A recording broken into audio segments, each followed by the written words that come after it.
টাটাটা! আজকে হাজির হলাম একটা রিভিউ নিয়ে। এটা ছিল কেকের রিভিউ। তো এটা অর্ডার করা ছিল 20 তারিখে। আজকে আপুর ডেলিভারি ডেট ছিল কেকের। একটা ছিল ভ্যানিলা, একটা ছিল চকলেট। তো আসলে আপুর এত মজার কেক ছিল, এত মজা, আমি তো জাস্ট ফিদা হয়ে গিয়েছি। কোয়ালিটি, কোয়ান্টিটি সব দিক দিয়েই অসাধারণ ছিল। প্রতিটা কেক ছিল 100 টাকা করে, মানে এক একটা বাটি।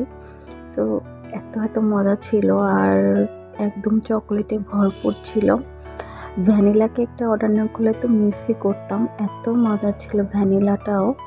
দুটাই অসাধারণ ছিল। আপনাকে অনেক ধন্যবাদ এত অসাধারণ মজার কেক আমাদেরকে দেওয়ার জন্য। আর পেজের নাম ছিল কেক ট্রিট।